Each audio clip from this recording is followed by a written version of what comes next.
Anytime you and I go to two different places in our lives, you have a lot of people that have lived with you. Mom, dad, brother, sister, friends, wife, boy, all this stuff you've had. But there's only one person that's lived with you every second of your life, and that's you, right? We get emotional thinking about our kids, our mom, dad, but there's a whole different emotional aspect when you go back and you think about the 6-year-old version of you and what you were thinking about. Remember, you know how you take a picture and you look at the picture when you were 6? Iran, I'm like, kid, what are you thinking about? And I get emotional. And on the flip side of it, you go and think about the 40-year-old version of you, 60, 70, that gets you emotional. Because what is life going to be like? Am I going to reach my full potential? That is a scary thought, by the way. You know why? Because no one else matters in this world when it comes down to that. It's only you versus you. Nobody does. Not your competitors, nothing. And so think about life as a video game. You ever played a video game before? Say Mario. Say you play an RPG role-playing game. The whole idea of the video game is to do what? Is to move up another level. And as the levels go higher, the game gets tougher, but you also become tougher, right? As you're leveling up. Can you imagine playing a video game with 20 levels and never getting past level 5? Can you imagine that? You know what's crazy? Most people play life like that. They never get past level 5. Why not someone like you wake up today and say, you know what? It's about time I go seek my capacity rather than just living a regular life. I'm going to explain to you 3 different things today, and then I'll give you my points at the end. 1 is your capacity may be different than somebody else's capacity. That's number 1. 2, what happens, why we're afraid to reach our capacity. 3, what are the areas of capacity that I really have? I don't even know what that really means. You have to accept a couple things here. This is an example of 3 different human beings, each with a different level of capacity. Well, I feel I can be anything in life because my mom told me I can be anything in life. Your mom lied. You can't be anything in life. You can't be LeBron James. You cannot be Usain Bolt. You can't. That has to do with the body. Let me explain what I mean by this in a sports example, and then you can understand it for yourself. Here, we can talk about a guy named Muggsy Bogues. He gets drafted in the NBA. He is 5'3", 135 pounds. Let me say this one more time. He's 5'3", 135 pounds. He plays 14 seasons in the NBA at 5'3", 135 pounds, averaging 8 assists a game. He is an overachiever because no one in the history of the NBA has ever been 5'3", shortest player ever. That guy goes right up here. He's an overachiever. Shaq, most people would say, is an overachiever. I don't put Shaq as an overachiever.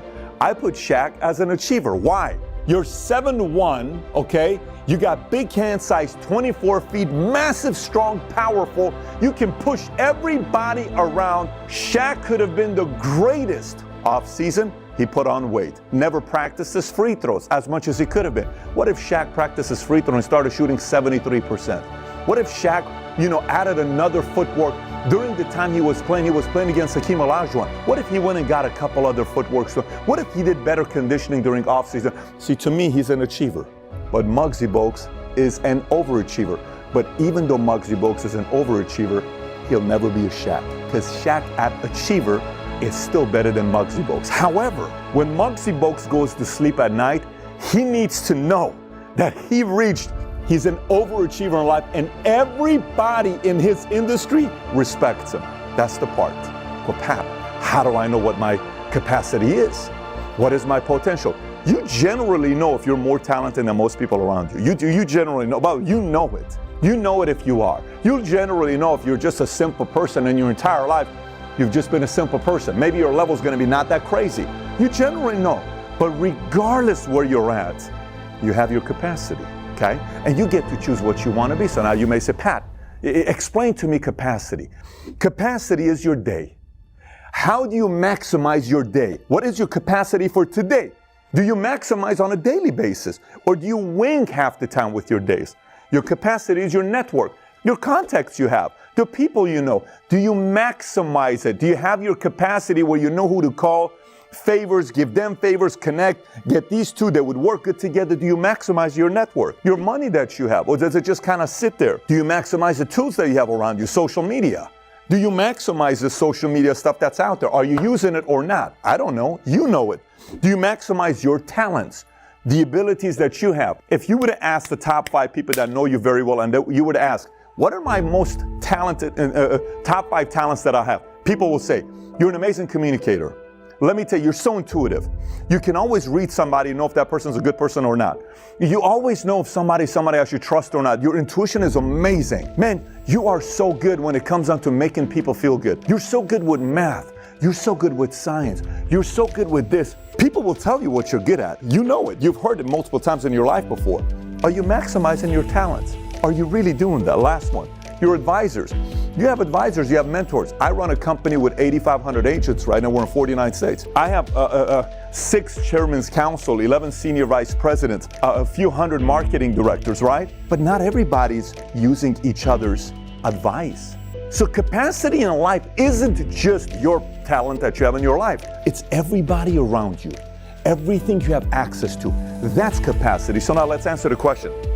Why don't people reach their capacity? It's very simple. Remember how earlier I told you life is like a video game and you got to go to the next level? This part's going to make a lot of sense to you, and it's going to be difficult for you to embrace this. But let me explain it to you. Here's what it is. Everybody in life, if these are levels, at some level, you're in the top 20%. Let me explain. Everybody is in the top 20% of some level. Here's what I mean. Say you play basketball. You could be the best basketball player if you play against 7th graders and you're a senior. Well, you're the best basketball player. No one can push you around, but you're not getting better. But you're in the top 1% of basketball players. Amongst 13-year-olds, you're 18. By the way, most people treat their careers that way, just so you know that. Most people are 18-year-olds playing basketball against 13-year-olds. You ever hear a senior in high school that got into a fight with a freshman? What do you call that senior? A bully. Most people treat their careers that way. Most people with higher potential, they're lazy, they don't put a lot of work. Believe me, I mentor a lot of people that I've seen here. Their capacity is here, but they're secretly so lazy. They don't put the work in because they can wing it and they're still beating this guy. So they think they're doing so well, but they're not. They're just bullying somebody below them. They're not good. They can't compete with somebody at their own level. No way. They'll get smashed by somebody that's really wanting to reach their capacity at their level. So they like to be around guys like this because it validates how good they are. Very interesting place to be. That's a person that never goes to the next level. Because every time you go to the next level, you're in the bottom 80%, and it sucks. Every single time you go to a new level, it's like, oh my gosh, I don't even know what to do with this one. You know how you play video game? You get to the new level, you lose. But the level prior to that, I can do this with my eyes closed. Boom. Next level, you lose. Takes you 30 times before you go to the next level. So you don't like that level. You like to go to the level behind you. That's life. Every single time you level up to get to your capacity, you suck at the next level. We hate sucking at any level. You and I, we hate sucking. Here's a human being. They've reached here. They're beating most people. They think they've reached it. They have no idea that there's that level there because there's fear. And every time you and I, believe me, I know this from experience, every time people that tell you, oh my gosh, you're so amazing. You're so this. You're so great. Wow, Patrick. Wow, Johnny. Wow, Steve. Wow, Bobby. Boom. You believe it. But you're not there yet because you haven't reached your capacity yet. When I was putting this content together, Oni and I were talking, I said, a lot of people may think I'm an overachiever. In my eyes, I'm an achiever still. I am still an achiever. But Pat, you run a business, you didn't have a degree, you come from a divorced family, you lived in Iran with a war, you lived in a refugee camp, you went to high school, 1.8 GPA, insurance company's growing. Nobody expected you to do any of this stuff. Yes, but in my mind, I don't care what the world is saying. I don't want to believe I'm an overachiever. Because if I'm an overachiever, I've reached it. I don't want to think that I've reached it. I want to know there's 10 more levels to the game. Why am I going to play a game that I'm almost finished the game? I want a new level. I want 2 more levels. I want to know there's 20 more levels above me. You want to know there's 20 more levels above you. What if you meet the best version of you? Can you imagine living your whole life never experiencing that dream, that potential, that capacity? What a life, what a waste. You know that already. You don't wake up every single day wanting to contribute to another TV commercial or another ad on YouTube or Facebook or any of this other stuff. No. You wake up every day, it's like, man, what if? What if I give it? Never be afraid of sucking at the next level. This is how I process capacity for myself. Number one, it must matter to you. It has to matter to you. Let me put it to you this way. This, whatever mine is, like this, tears. Immediately I can start crying thinking about it. Because it matters to me. I'm trusting my decision-making process better. You consume my content, you think I know everything. I don't know everything. I'm still learning because I'm seeking this. This is what I'm after. And it matters to me. I'm breathing hard because this hurts me, this excites me, this is life to me, this is my heartbeat. I don't know any other way of doing this. If it matters to you, you just subtly need a few strategies that benefits you. Number two, there's a difference between initiating and reacting. Listen, there are leaders in life and there are chasers in life. Chasers chase the leader, okay?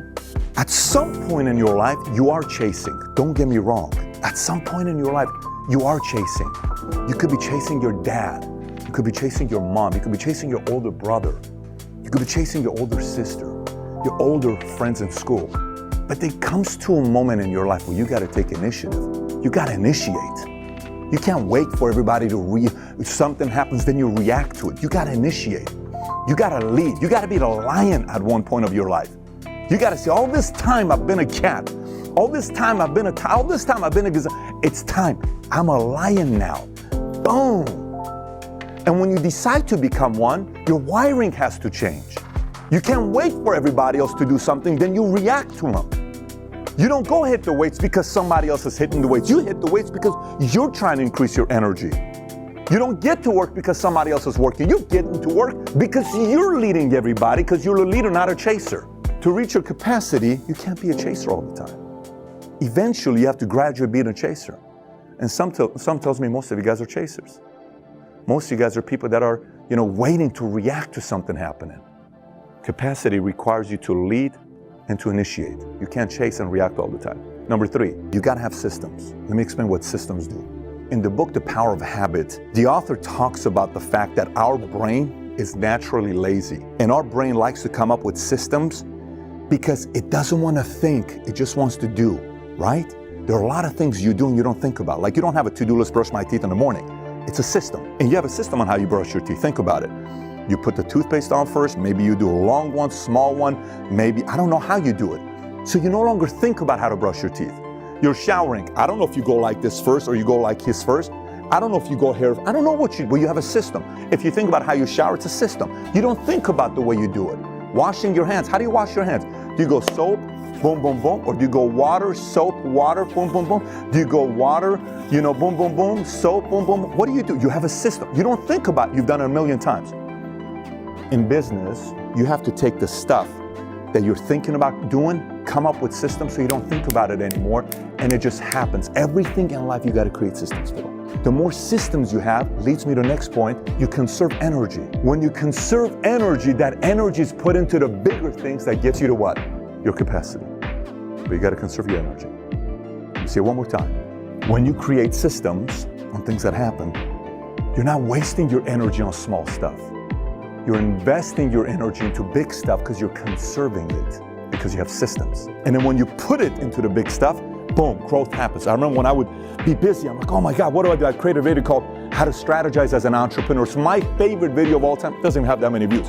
By far my favorite video of all time. Because when I was coming up as a sales guy, and I became a salesman, I'm like, what do I do right now? I don't feel like I have anything to do. Energy, pick up the phone, call clients, pick up the phone, meet with clients, pick up the phone, meet with agents, pick up the phone, get off the internet, stop doing the paperwork, stop doing all this stuff, pick up the phone, go meet with somebody. Most productive thing I could do is sit right in front of somebody, touch them, sell them something, teach them something, get some referrals, connect. Next point, you got to move on faster. You can't stay in the moment of a loss or a setback for too long. I have this one person that's been trying to get a hold of me all day today. You know why I haven't called this person back? They're dealing with a crisis today. Last 2 years, 2.5 years, do you realize every 6 months they've had a massive crisis? Why? Why? Because every time a crisis happened, either they lagged fixing the issue so it became bigger, okay? They lagged, or they kept doing the same thing and not realizing it's them that's the mistake, not the other people. How are you having the same issue with 5 different people? I promise you it's not the people, it's you. So I want to fix this so I can move on faster. If I'm constantly trying to fix everybody, I'm the problem for the rest of my life. I had a loss, they rejected, they canceled, they changed their mind. So what? What can I do right now to conserve it? Can I keep this client? So that's like, okay, if I can't, great, I'm moving on. You got to be able to do it, because if you don't, you won't reach here. You're always going to be here. Always here. That's your capacity. Next, 6, define hard work. Okay? A lot of people say, hard work, I'm working 100 hours a week, 80 hours a week. Social media, doing what? What are you doing 100 hours a week? What are you doing 100 hours a week? What are you doing 60 hours? What are you doing 80 hours a week? Define hard work. So when you define hard works and you put hours towards every activity, when I do this is 30 minutes. It should take me 30 minutes. If it takes you 2 hours, you wasted an hour and a half. When I make this phone call, average phone call is 6 minutes if they pick up. 38 minutes, what happened there? Why are you overselling? What happened there? When I go and do a drop, I do this. When I do this takes this. When I'm doing this, it takes this. Define hard work and put hours and time to every single activity that you do. Whatever that activity is, define it with minutes, with seconds, with hours. Remember, capacity. Do you want to meet your capacity? You got to put it there, right? And last but not least, compete up. Don't be afraid. I said earlier, don't be afraid to suck at the next level. Because the reality part of life is, if you're able to do this, if you're not afraid of any of this stuff, one day you'll be able to say, I reached it. And even when you get in that moment and everybody tells you, that mindset of being an overachiever, the experiences you experience are priceless. It's priceless. And that a habit of you wanting to seek this, you know who also rubs off of that? Everybody that's around you. Your coworkers, your kids, your family, your spouse, your peers. You're going to rub some people the wrong way, and you have to understand why that is. I have a lot of friends that don't like me anymore. They used to love me at one point because I was stuck at this level and they were here. So they were glad I was making 36K and they were making 59K. They liked it. The moment I made $250,000, they didn't like me anymore. I had people that were making $500,000, I was making $250,000, they loved me. The moment I started making $3 million a year, they didn't like me anymore. I had people that were making $3 million, I was making $500,000, they loved me. They loved me, great. Then all of a sudden I go to 100 million, they don't like me anymore. This is like, and then you have some people like, oh my gosh, you got to, dude, what are you doing? I want to learn, let's go. Hey, I just want to be around, man, let's go hang out, what can we do? Because then it's like, That's exciting, right? That's because you're seeking this. And that wiring, if you get this wiring and you start thinking that way, sometimes reaching your capacity, that's a technical recipe. That doesn't make any sense. That includes fear and anxiety, and that's okay. It's like the hot sauce of life. Use it. Don't let it go.